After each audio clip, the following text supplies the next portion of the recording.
Es martes y llega el episodio 8 de la temporada 2, en el que hablaremos de colaborar con influencers que no te peguen nada, además de las secciones semanales de Viral, Tweet, Superlike y, como no, las preguntas de los oyentes, donde hablaremos de lo que habla ahora mismo todo el mundo, que es Twitter. Definiremos alcance versus impresiones. Daremos una idea de diseñar productos de la mano de influencers y reflexionaremos por una pregunta de un oyente de si hacer colaboraciones con o sin fin.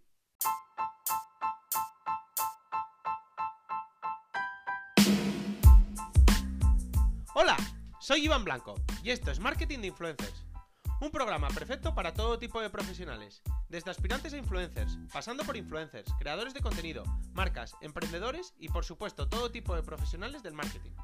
Aquí desterraremos mitos y prejuicios que existen contra este sector, explicaremos cómo llevar estrategias de marketing de calidad trabajando con ellos y hablaremos de temas de actualidad.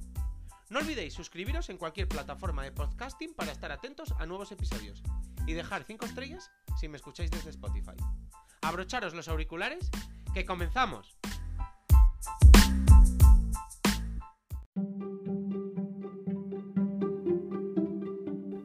Comenzamos con el viral de la semana. ¿De qué se habla estos días alrededor del marketing, las redes sociales y los influencers? Quédate, como diría la canción viral de este año, que comenzamos. Estos días se habla mucho, pero mucho, sale una noticia cada día sobre Twitter y la reciente compra, que por fin se ha formalizado, de Elon Musk. No voy a hablar de despidos, no voy a hablar de libertad de expresión y otros temas que creo que no tienen cabida en este podcast, pero a ojos del marketing de influencers sí hay dos temas que me apetece resaltar. Por un lado estaría el rumor de que se va a empezar a cobrar por el tic azul, que primero partía de un precio de $20 y luego, tras Elon Musk, parece tener una conversación absurda con Stephen King en la que renegociaban el precio, ha pasado a tener un precio teórico de 8 euros o $8. Esto ha sido muy criticado y sinceramente para mí es algo que como mínimo deberíamos poner en cuarentena, pero a mí me puede llegar a parecer hasta positivo. Porque realmente, si nos fijamos en Twitter, las personas que pueden necesitar conservar un tic azul o puede ser interesante para ellos, son personas que, digamos que sacan un beneficio de ello. Pueden ser periodistas, pueden ser personas influyentes, marcas, todos ellos son o sea, les otorga un beneficio tener el tic azul, ya que provoca que sus tweets, digamos, pues tengan la vericidad contrastada, digamos.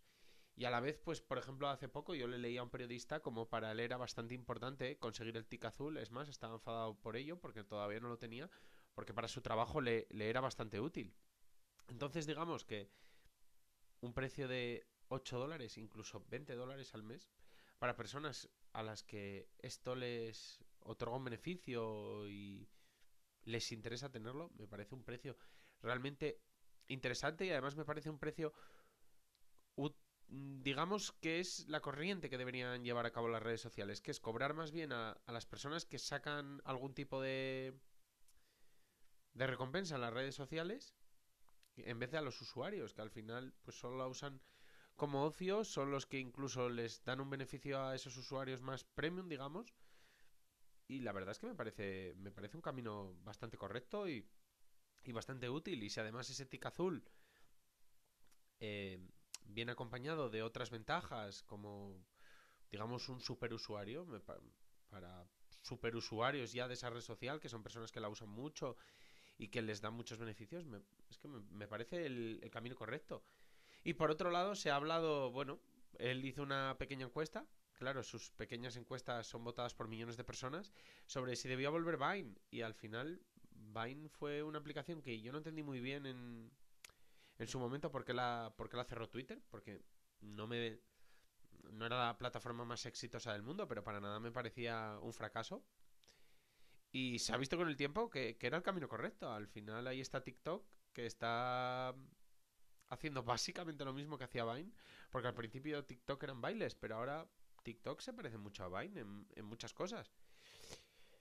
Y digamos que me parecen dos decisiones acertadas y por ahora, en global, que alguien venga con ganas, con fuerza y tenga ese punto de locura o ese punto de frescura distinto de las redes sociales normales que conocemos, que se mueven lentamente, que todo digamos, lo sondean durante mucho tiempo y tal. Que venga alguien loco, entre comillas, evidentemente, que quiera hacer las cosas rápido, que sea muchísimo más activo, que pruebe cosas, etcétera, etcétera. Este tipo de agitaciones me parecen muy correctas para el mundo de las redes sociales, digamos. Así que la verdad que me entusiasma bastante la llegada de Elon Musk a Twitter y creo que para una red social que estaba en un punto muy raro, digamos, y por ser suaves, pues creo que es algo bastante positivo y para el panorama en general. Y vosotros nada, decirme qué opináis sobre estos cambios y bueno, pues todo lo que ha traído el huracán, digamos, de Elon Musk. En el capítulo de hoy vamos a hablar de otros tipos de colaboraciones. Colaboraciones con influencers que no te pegan nada. Es decir, para cualquier marca, colaborar con un influencer de su nicho, de su sector, es lo más común, es lo más habitual y es la estrategia, digamos, más lógica.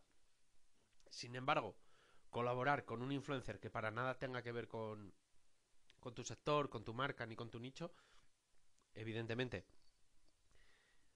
tirando bien esta acción, no haciéndola, por supuesto, de forma totalmente al azar, puede traerte unos resultados muy, muy buenos.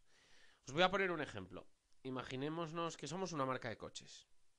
Evidentemente, para una marca de coches, colaborar con, vamos a decir entre comillas, porque es un perfil, digamos, extraño, pero colaborar con un chico de 17 años no tendría sentido. ¿Por qué? Porque la mayoría de su público va a tener 16, 15, 17, 18, 19 años. Por tanto, digamos que muchos de ellos ni siquiera tienen acceso a un coche porque no pueden conducirlo. Por tanto, no tendría sentido. Sin embargo, si vamos un poco más allá, al final este perfil está a un año máximo de poder conducir. Igual hasta le flipan los coches y es una de las primeras cosas que quiere hacer según cumpla la mayoría de edad. Y gran parte de su público también. Por tanto, una colaboración, eh, digámonos, anticipándonos incluso a otras marcas con él, pues evidentemente pues no le vamos a regalar un coche porque no la va a poder conducir, pero igual llevarle a dar una vuelta en un coche, darle merchandising de la marca o incluso acompañarle en el proceso en el que saca el carné o en el que prepara, digamos, los pasos previos o estar presentes incluso para regalarle el coche con los 18 pero ir realizando acciones anteriores a esto. Puede tener mucha lógica y podemos meternos en la cabeza de todos estos seguidores del mismo que realmente pues no están preparados para ser nuestros clientes a corto plazo, pero sí a largo plazo. Este es quizás uno de los casos más drásticos, pero por poner otros ejemplos, podemos estar hablando de una marca de suplementación deportiva, ya sea, por ejemplo, proteína, aminoácidos, barritas fitness, etcétera, etcétera, que colabora con un influencer que para nada lleva una vida fitness, pero que podemos acompañarle en un proceso de cambiar su dieta, de cambiar su vida a una vida más activa, etcétera, etcétera, y podemos pues ser la marca que encaje en esto. Esto lo hemos visto al final en todos los sectores. En algunos todavía no se ha empezado a practicar, pero en otros es muy habitual. Por ejemplo, las marcas de maquillaje, casi desde el principio de las redes sociales, no solo colaboran como y lógicamente podríamos querer al principio que sería solo con chicas. Hay cientos de vídeos de chicos en redes sociales maquillándose y estas marcas han detectado este sector muy tempranamente y se han abierto a él, pero como esto de lo que os decimos, hay muchísimos.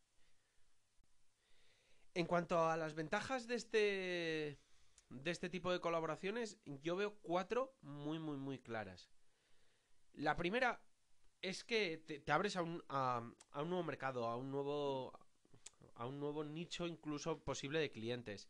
Al final tú piensas que si, por ejemplo, volvemos a los ejemplos anteriores, eres una marca de fitness,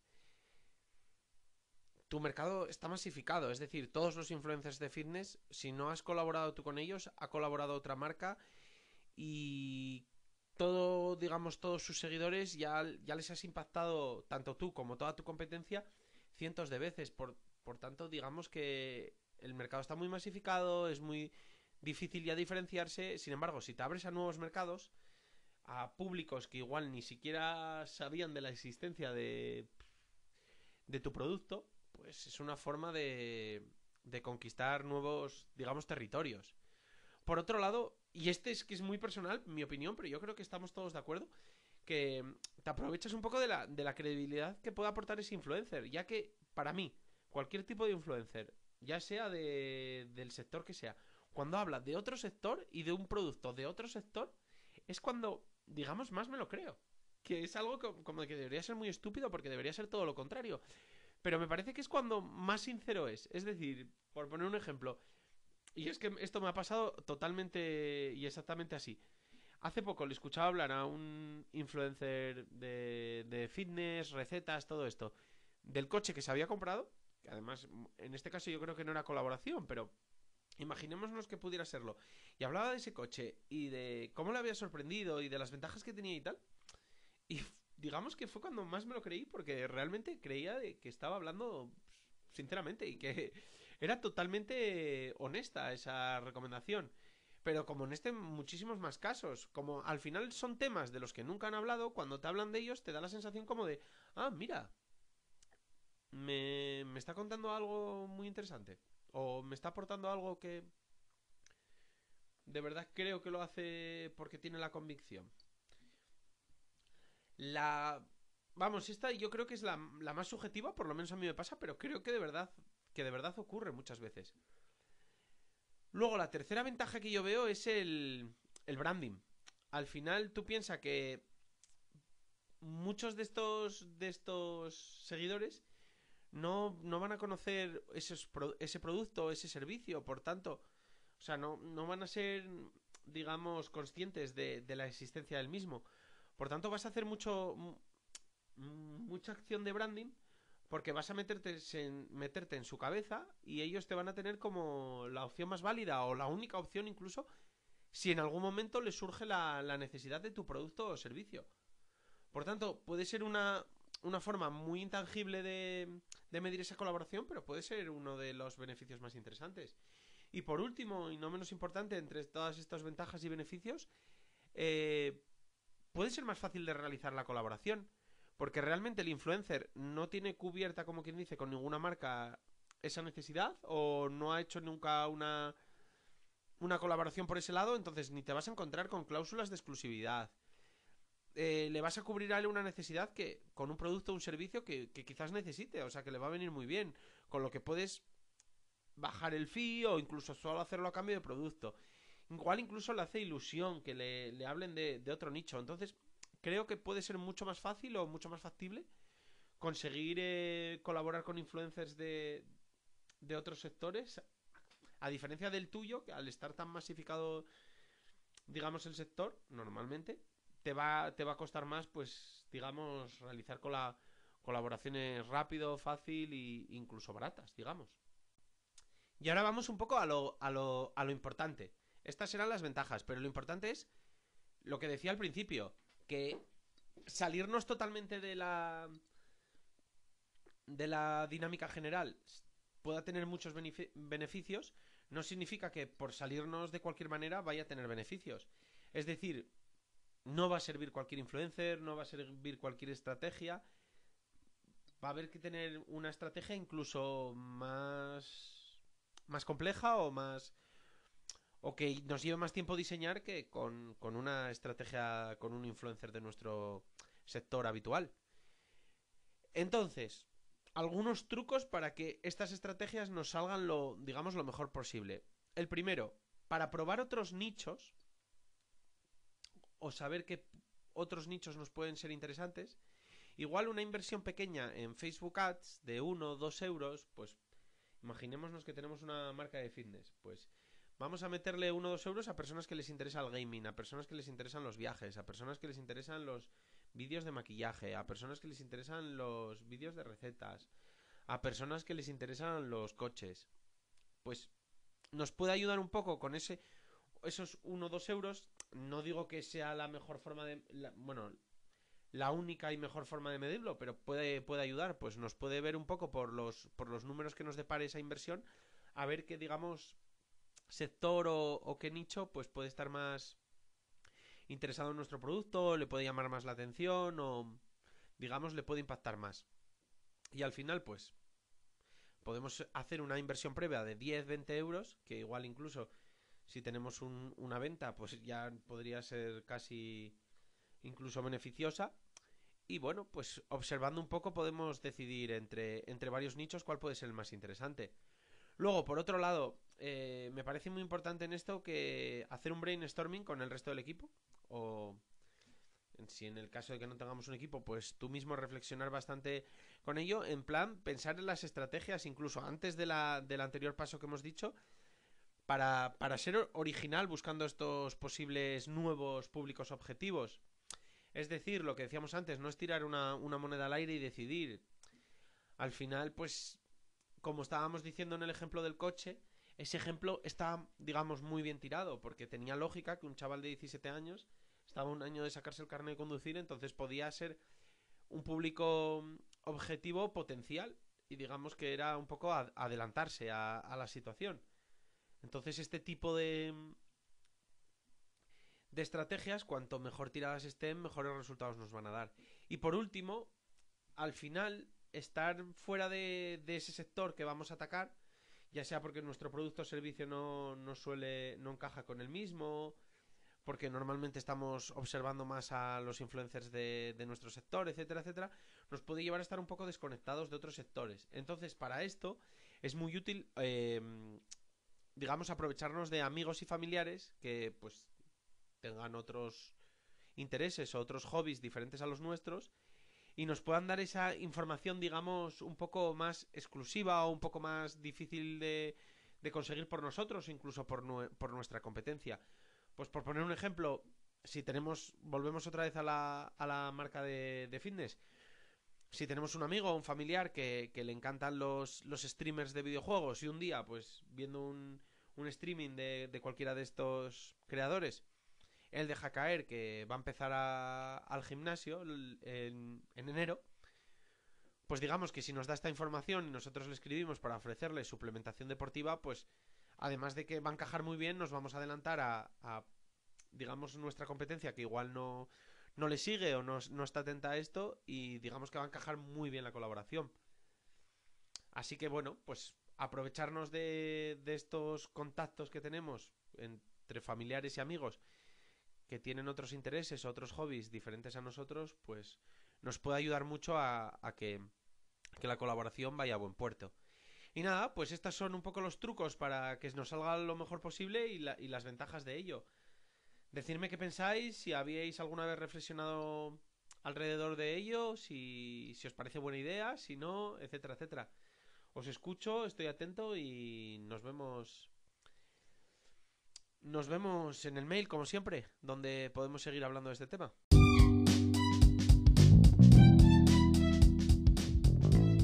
Pasamos a Tweet. Saca boli y libreta o abre tu aplicación de notas, que comienza la sección de nuestro diccionario de influencer marketing, donde semana a semana te resumiré en máximo 140 caracteres algunos de los términos más importantes dentro del sector, y luego profundizaremos un poco más en cada uno de ellos.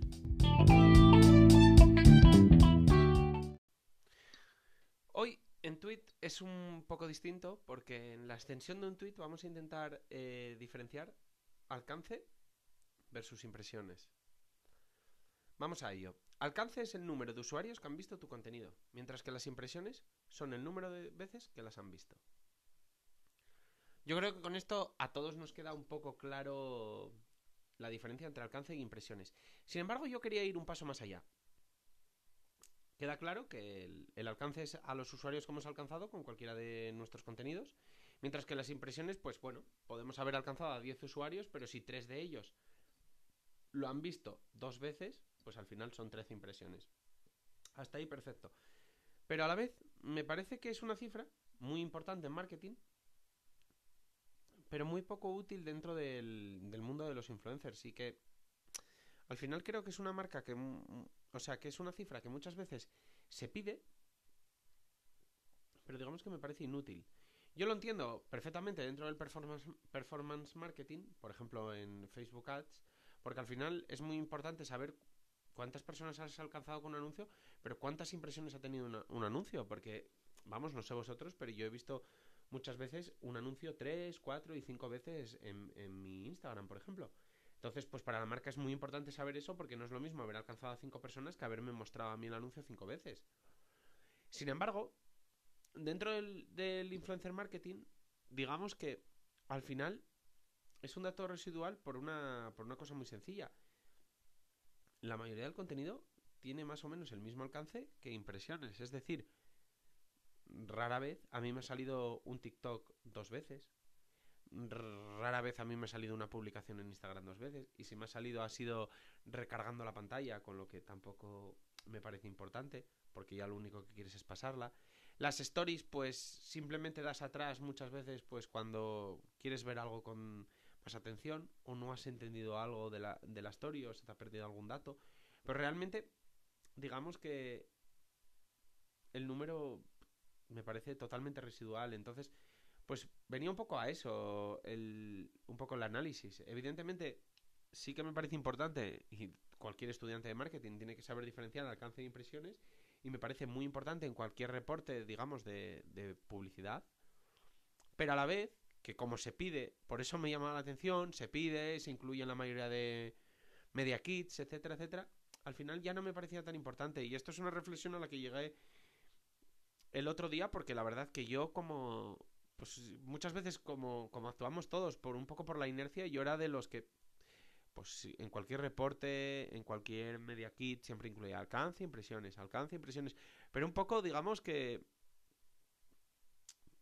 sin pensarlo. Pero realmente el otro día analizándolo decía, es que realmente la cifra debería ser casi igual, porque en la mayoría de influencers va a ser igual el alcance que las impresiones. Y aunque no lo sea, muchas veces va a ser porque lo que decíamos, porque el usuario ha dado atrás para entenderte mejor, para fijarse en un detalle, cualquier pijada así, pero no es importante. Me parece ya más importante, por ejemplo, el número de guardados, una serie de cosas muchísimo... O incluso de compartidos. Me parecen datos bastante más útiles, pero yo creo que nos hemos quedado en esa época en la que alcance impresiones, pues las redes sociales lo pusieron de moda porque incluyeron esos dos datos para todo, porque sobre todo porque estaba la publicidad de por medio, entonces pues claro, daban el dato para todo, pero realmente no me parece tan interesante. Pero bueno, que estoy abierto a debate. Si os parece que estoy totalmente confundido o que me equivoco en esta reflexión, estoy dispuesto a escucharos o a debatir con vosotros sin ningún tipo de problema.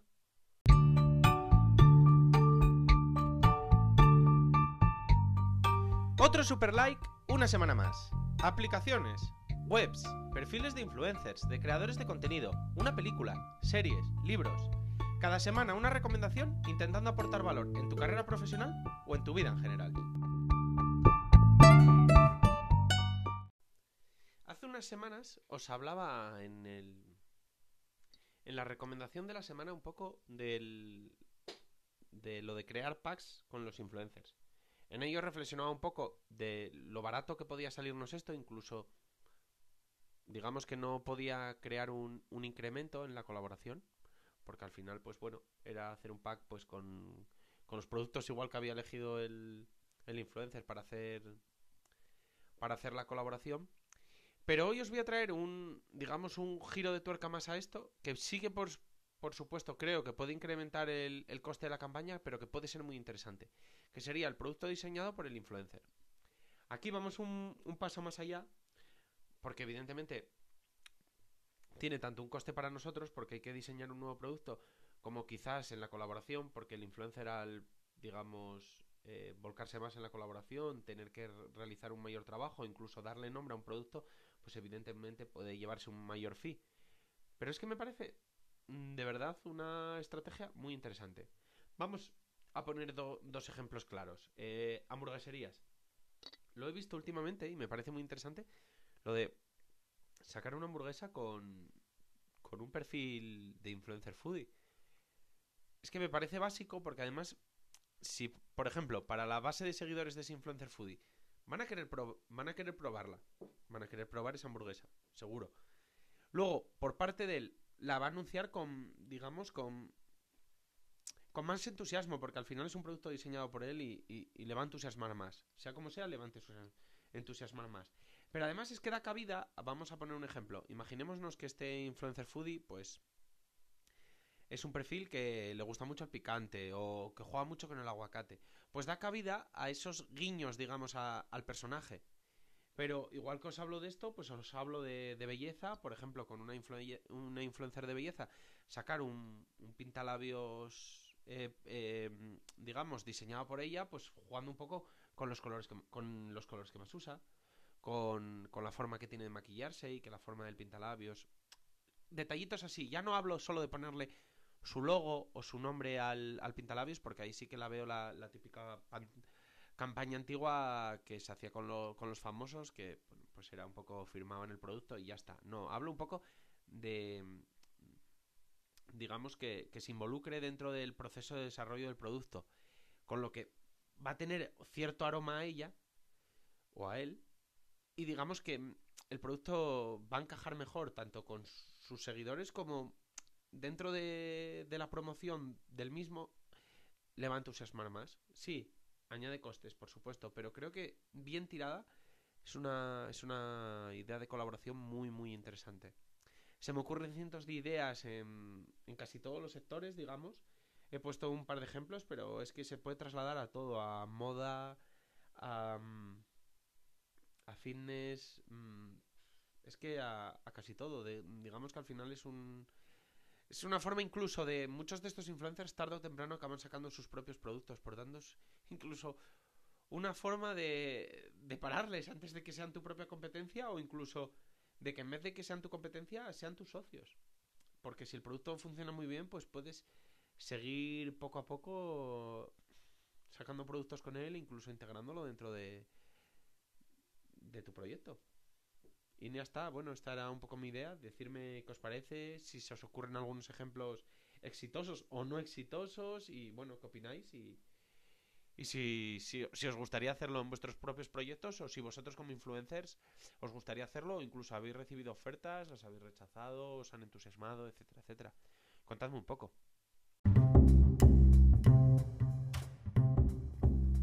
Como diría un real influencer, venga va, que estoy aburrido en el AVE, contesto 10 y cajita de preguntas en las stories.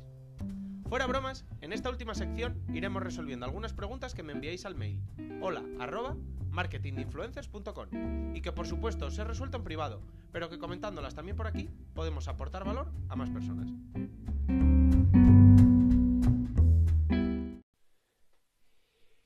La pregunta de hoy la he recibido de las dos formas. La he recibido por parte de influencers que me han enviado, digamos, bueno, su cuenta y me han preguntado si ya era el momento de pedir fee o de si seguir colaborando a cambio de producto con la mayoría de las marcas.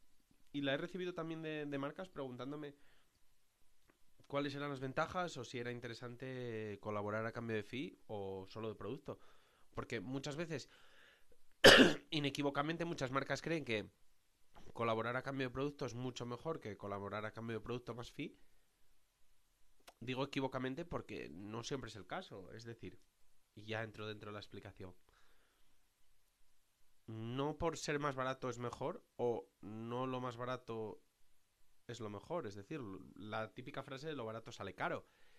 Cuando colaboras a cambio de producto, pues lo primero, te expones a que no te publiquen. Por tanto, ya digamos que tienes que calcular unas mermas. Controlas menos la colaboración. Es decir, al influencer pues publica un poco a su manera. Y a la vez, pues no hay ningún tipo de contrato que sostenga esto. Y digamos que el nivel de exigencia pues es un poco que suba lo que quiera, con lo que muchas veces va a subir lo mínimo posible o incluso va a intentar no subir nada, o etcétera, etcétera. Que no estoy diciendo que no sean buena idea, y para empezar son muy buena idea, pero no, que no lleva al equívoco de que son las más baratas, porque igual si calculamos de que de 10 influencers, por poner un ejemplo, 3 no te publican, 2 te publican de mala manera, otros 2 solo publican una story y solo 3 te publican 3 stories, por poner un ejemplo, pues igual pagando a 5 hubieras conseguido más stories, por poner un ejemplo. Entonces creo que, como todas las preguntas que me hacéis aquí, es un poco depende. Depende un poco de en qué momento estás, de cuál es tu producto, porque hay productos que es muy interesante regalar porque te salen muy bien de precios e incluso el envío sale muy barato. Pues por ejemplo, bisutería, que como tiene un peso muy pequeño y unas dimensiones muy pequeñas, pues el envío sale muy barato y el producto, estoy hablando de bisutería, no oro, pues es bastante económico y es bastante interesante enviarlo.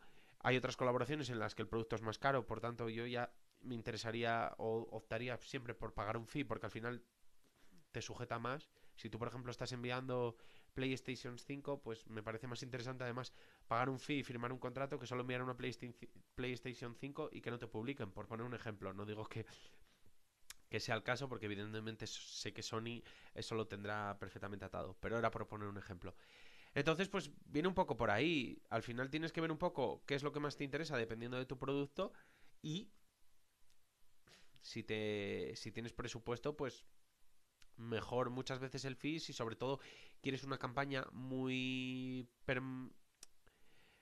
O sea, que vayas mucho al detalle, que hable de un determinado mensaje, asegurarte de que publique determinadas stories en determinado momento, etcétera, etcétera. Cuanto más control quieras, pues igual te es más interesante el fee. Incluso porque ahorras en tiempo. Si no vas a tener que ir detrás del influencer, escribirle mucho, decirle, oye, por favor, puedes decir esto, etcétera, etcétera, y puede acabar saliéndote mucho peor. Y en el caso de los influencers, pues viene a ser un poco lo mismo. ¿Cuándo pedir fee? Pues cuando sepas que te van a exigir más y estés dispuesto a ello, porque se vive muy cómodo cuando solo te envían producto y te dicen, oye, si te gusta, públicalo, porque tú decides cuándo publicar, cómo, qué decir. Incluso si el producto no te gusta, no publicas. Ahora bien, si tú empiezas a cobrar un fee y el producto no te gusta y ya has cobrado, pues igual no te queda otra, o que devolver el dinero o que publicar algo que no te gusta. Entonces, digamos que tengas también claro que sí, vas a ingresar dinero, pero vas a ser menos dueño de tus redes sociales. Por tanto, hay que saber cuándo, cómo, con qué marcas, con cuáles no, etcétera, etcétera, y tenerlo muy claro. Así que bueno, os he dado un poco los pros y los contras de con o sin fee, tanto para marcas como para influencers, y aquí un poco decidís vosotros. Y bueno, me gustaría saber qué opináis y cómo soléis vosotros trabajar, ya seáis marcas o influencers, y qué pensáis un poco de los consejos que he dado.